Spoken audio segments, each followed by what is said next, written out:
Hello everybody. I'm doing a video on my new dirt bike because well, they're cool, and figured maybe somebody out there might be thinking about getting one as well. So this is a X Pro Titan 250 DLX, and I ordered it online. I ordered it through Amazon. The other place that you can get it is, it's powersportssomething.com. I don't remember, but I might have gone through them if I did it again, because I think their shipping might be faster, and from what I saw, their prices were even lower than Amazon's. So the shipping on these things is pretty expensive. I think I paid $300 or $400 for shipping. And from what I saw, glancing briefly today, what's it called? powersportspro.com, something like that. They're I thought I saw their shipping price was $100 less, and their overall, the bike price was $200 less. So if I saw it correctly, you can get it $300 cheaper. But I mean, they're still not expensive. Most 250 bikes are like $5,000. This, I think, with the $400 shipping, was like $1,800.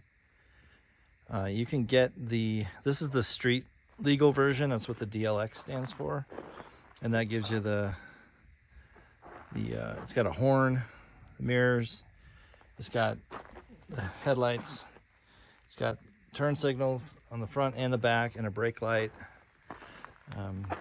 I think you can get them for like $100 less if you just get the non-DLX street legal ones, because I'm probably not even going to register this and make it street legal.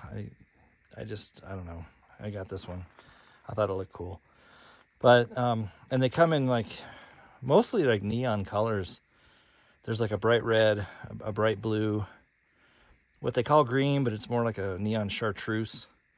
And then there's like a really, it's like high vis orange. Like their colors are like really loud. I got the black and silver because I didn't want to look like a show pony. But these things come partially assembled, mostly assembled. You do have to put part of it together. I'll try and remember the parts that I had to install. And I'll also tell you, I don't know, there's like some really crappy installation videos online. The one that's like the sanctioned video is like there's no sound. They don't tell you what they're doing. They do it kind of fast. There were parts where I actually slowed the video speed down because they just jump from one thing to another, and you're like, what just happened? But what I would do is, the first thing I would do, well, when it comes with no front tire. I mean, it has a front tire, it's just not attached. And the suspension's not hooked up, so this rear tire is all the way up here and no handlebars. That's kind of basically how it arrives. And then what I would do first, I would put the tires on, because the first thing you're going to do, what I did, is I put it on this motorcycle stand. So I jacked it up, and it was up in the air, so it makes it easier to work on. But like, this thing weighs, I've seen two things. I think their website says 250 pounds. The paperwork that came with it said something like 283. And that's the other thing, is your paperwork is going to come, and that's the stuff you can take to the DMV if you want to get this registered. That's going to come, they say later, separately in the postal mail. I actually got mine before the bike showed up, but that's something you want to look out for, is the paperwork that comes with the bike that has the VIN and the year and all that stuff. And like I said, mine said 283, I think. So this thing's heavy, and moving it around is kind of sucks. So I put those tires on first, because if you get the two tires on, you don't even have to worry about the brakes on the front yet. Just get the 2 tires on, and well, this tire's on, but let's see if I can show you. The suspension down here is not connected, so this bolt and this bolt are going to be basically in there, but like this arm is going to be just hanging straight down, and this section here is going to be like over here. So you have to put this piece here together, take this bolt out, move it back, run it through. You'll be able to tell where it goes. And then this piece here, in order to connect, because like I said, this in here is just like swinging freely. So in order to get this up and line up with this bolt here, this tire has to be in just the right spot. So what I did, I had it up on the jack, and then I just grabbed the tire and I lifted with one hand until it lined up, got the bolt in there, then you know, secured the bolt, and then that brings your tire down to where it's supposed to be. And so if you got the 2 front tires on, because you'll have to do the brakes as well, then you put the steering or the handlebars on. So this is all the stuff's just like hanging there. So you put these, this is 2 pieces right here. There's a piece here and then a piece here. So you get these bottom ones locked in. Then you get your steering, I keep calling it a steering wheel. You get your handlebars in here and you line them up however you want them. They've got little notches on it so you can angle it back or forward. And then you lock those into place. And like I said, I would recommend using blue Loctite for this installation so none of these things back out. And then once you have the handlebars and the 2 tires on, then you can wheel this thing wherever it is you really want to work on it, because like I said, it's it shows up almost 300 pounds, and you know, the freight company used a pallet jack and put it generally where I wanted it, but at some point you're probably going to say, oh, you know what, either the sun's changed position or just for whatever reason, you're probably going to want to move it. I did. So having the handlebars and the tires on first is going to allow you to then depress the jack, get it out from under there, and wheel this thing to wherever you want to work on it, and then jack it back up. So then you're going to have to, and this is real easy. So the brakes here, I don't know if you can see, maybe in there. So there's 2 discs in here for the brake pads. You take a flathead screwdriver and you separate those and make a, you know, get it so that there's a good gap between the 2 brake pads so that it'll fit over the rotor. And then, like I said, I think it was this bolt and this bolt are the ones I took out. Once you get it on the rotor, you just line it up and then put these bolts back in. You're done with the brakes. Then all the electronics are underneath this. So you have to, there's some stuff you got to do as far as putting the turn signals on. You have to disconnect some of the connections on the electronics, and just remember the colors. It's like, you know, blue and brown on this one and green and orange on this one, or something like that. And then once you get them all secured and put back in there, you're going to reconnect those to where you disconnected them, and then you're going to put all the connections together, and they're all like not only color coded with the wires, but the connectors on the ends of the cables, you can only really fit them. They're almost all like different shapes, so it's pretty simple. You get that on there, and there's this little cable management thing you take off, run these cables through, and put this back on. Pop these. This snaps down. There's 2 pegs down there it snaps into, and then you run these rubber things that are connected to the front here. You just wrap them around, and that holds this whole thing in place, and you're done with that. And then you take the seat off, connect the battery. I'm trying to think of all the parts that you have to put together here. You connect the battery, and then you put, while the seat's off, you put all these on. And every single thing on here has that protective plastic you have to peel off. Like everything, even the speedometer and stuff. So then you have to put this on, then you put this one on too. I drained all the oil, which here's the dipstick, but the oil, the drain plug is in a weird spot. It's actually by this gear shifter here. It's right there. And the only way to get to that is from underneath. So you have to come at it from, it's kind of annoying. And then, let's see, what else did I have to do? The back tire and the chain are all set. I think that's mostly it. And then you turn this on. You'll see, you move over here.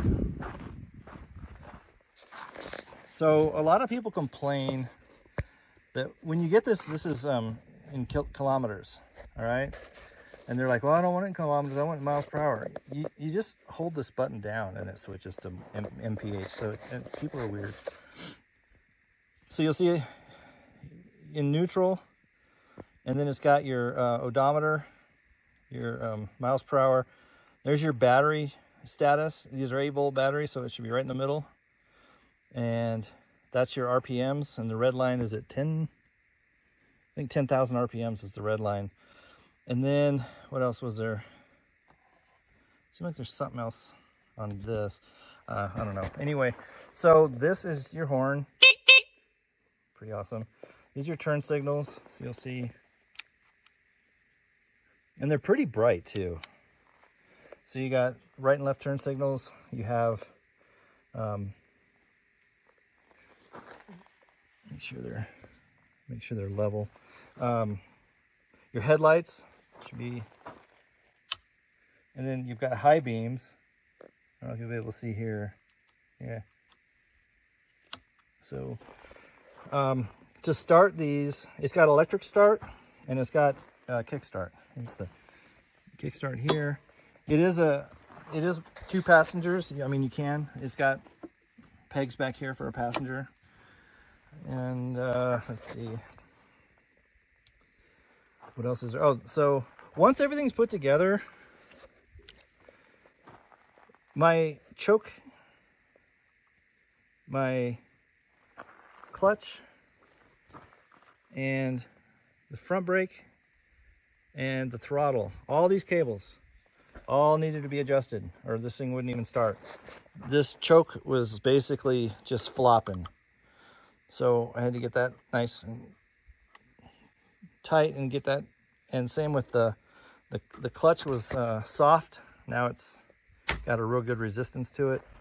And once I got all these cables hooked up correctly, it turned right over. Like I said, it's electric and kickstart. You have to have your foot on the brake to start this thing. So it gets kind of weird, but I might be able to do it with one hand, but you have to use the foot brake and not the hand brake, because your hand's going to be up here with the ignition switch and giving it a little bit of gas. Well, this hand, this is where it's going to get hard. Let's see, because I have to pull in the choke. So let's see if I can get it to, I don't know if I'll be able to do it without giving it any gas, but.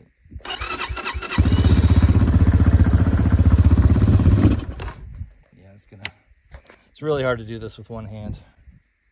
But I have to have the choke in. I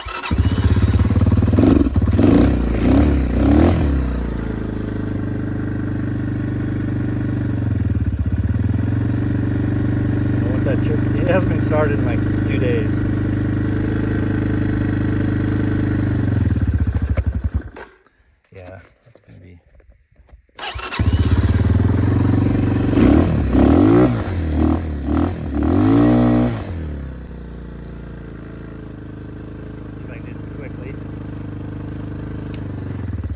Nope, not quick enough. So it's gonna have to run a little bit with the choke in, but so I'm not gonna. I just can't do it with one hand. But yeah, I'll get some video of it riding around. But so I didn't know if anybody was thinking about getting a dirt bike. To me, there's a lot of advantages to having them. They can get into places that other things can't. And well, they're just fun. But so there's multiple versions of the X Pro dirt bike. I think they've got like some street bikes too, but I'm not interested in those. I'm not gonna register this because I don't plan on taking it on the highways out here, because two reasons. Well, the main reason is I don't want these knobby tires to basically just get worn down to nubs and have to replace those right away. And I think it's a 18-inch rear tire and a 21-inch front tire, I think, from what I remember. But top speed on this is 60. Again, out here, it's all dirt and gravel and like fields. Not seeing 60. I just think it would be a death sentence out here. A lot of loose gravel. And I'm trying to think of what else. I know there's more. But, oh yeah, so the models. There's the Titan, there's the Templar, there's the Hawk, and I think there's one more that starts with an S. It's like a slim model or something. But they come in regular and street legal. And the DLX means they're street legal. And they come in, like, this is a 250. They come in 125 also. I'm sorry, 150. Yeah, they're 150s. This is like a full-size frame too. Like, this is, you can't really tell on here, but like I'm like 5'11", 6 foot, and when I sit on it, like I'm flat-footed, but like my knees are like not bent. So if you're like, I don't know, 5'6", 5'7", 5'8", might be a little awkward for you. Like I said, it's heavy. I get the paperwork says 280 plus pounds, and but the 150s are a smaller frame. So if you're, you know, a young teenager or a female or just a short person, you might, if you're considering something like this, go with the 150, just because it'll fit you better. And unless you plan on racing, or I mean, I don't think the difference in speed and everything is going to be a big deal, unless you're getting a street legal one and you're going to, I mean, you could take this in, you know, in a city, go 45 stuff, no problem. I wouldn't take it, especially like a 150. I wouldn't take it on an interstate. But I think it's a 2-gallon tank.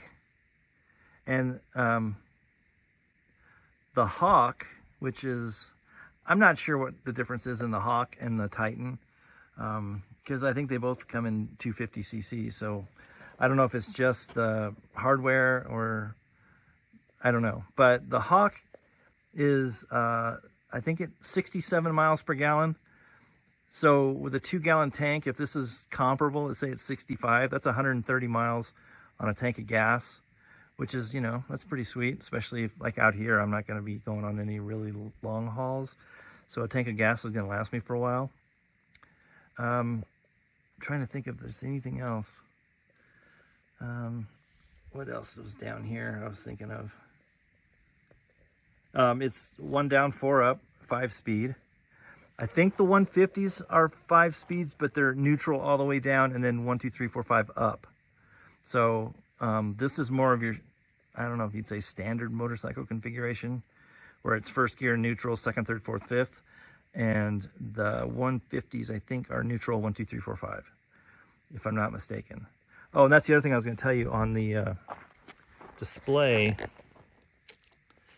So here it's showing in neutral. It's like a big old green letter. Can't miss it. But when you go first through fifth, it's actually right. I think it's, see where that 0 is? Like right in that blank space right there. It'll say 1, 2, 3, 4, 5 in white, just like these numbers, but smaller, like the same size as that 0. So it's not super, like if you shifted a long time ago and you've been going for a while and you don't remember exactly what gear you're in, and you look down here to check, just know that it's a small number right about there. That's it. I mean, it's not a big deal, but I know that it, when I first shifted it into first, the N went away, and I was thinking, well, there should be a big 1 right there, right? No. The gears are over here. The neutral's right there. But yeah, I think I'm gonna take it for a spin here shortly. When I have two hands, I'm gonna warm it up, and then I will take it for a spin and record some of that and maybe attach it to this video. But like I said, if you have questions about this stuff, I can answer some of them. I'm not an expert. I just got this thing like 4 or 5 days ago. Put it together in one day. It's like I said, it's like 3 hours by myself. If I had somebody with me, you could knock this thing out in probably 90 minutes or so. But you got to have the right tools. I would definitely say an impact wrench, especially for the wheels. You're going to want a ratchet set. What other tools did I use? Torques. I have a Torque set. It's got like 15 or 20 different size Torques wrenches, and those are going to be... I thought I saw somewhere where it said this came with tools for it. I didn't see any tools. There were no tools in it. As far as I know, I used all my own tools. Trying to think what else.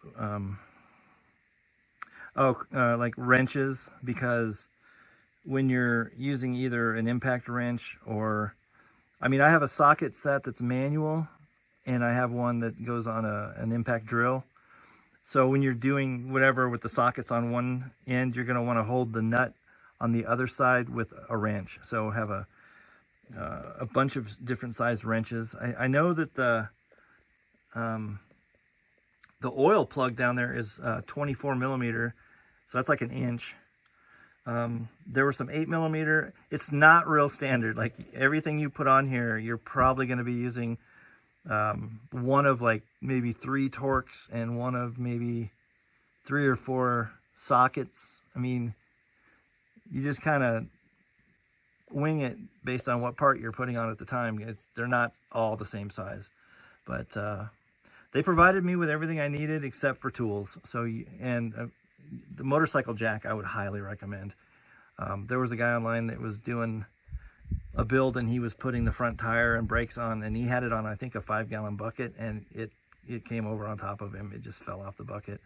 So especially if you've got the mirrors on, that's the very last thing I put on. But these turn signals, if you get the street legal one like this, they stick out. Before you even ride it, to have this thing fall over and snap those off would suck. So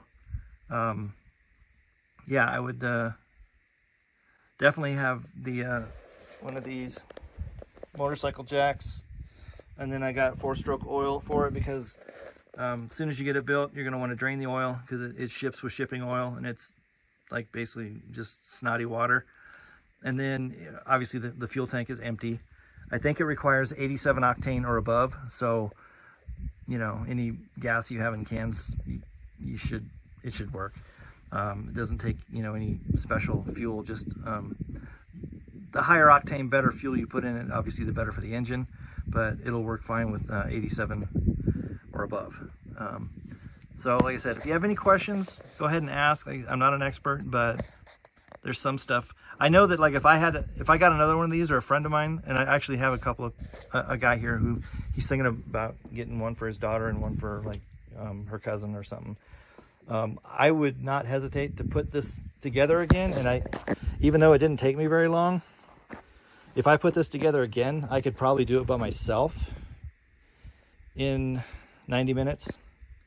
So, I mean, it's not that difficult. It's just that it's made in China, so the instructions are hideous. But once you figured it out, it's pretty simple, and I could build another one of these pretty quick. But hardest part about the whole thing was getting all these cables, the tension and everything correct, so that everything worked fine. And like I said, started up, drove it around for a little bit and came back, and then I had to readjust the cables again, because things move and stuff when you're riding it. And then I think now it's pretty close to locked in to where everything runs just great. But all right, let's see. It's not a good angle.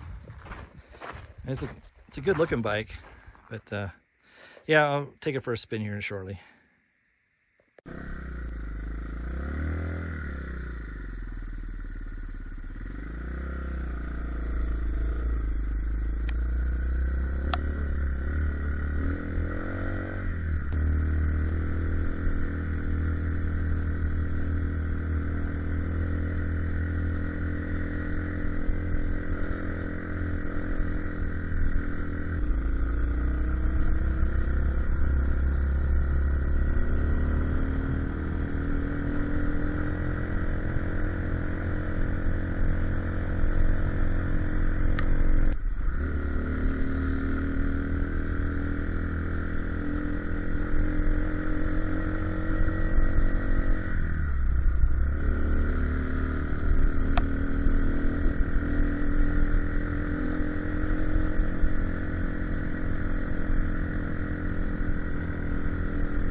pretty sweet though.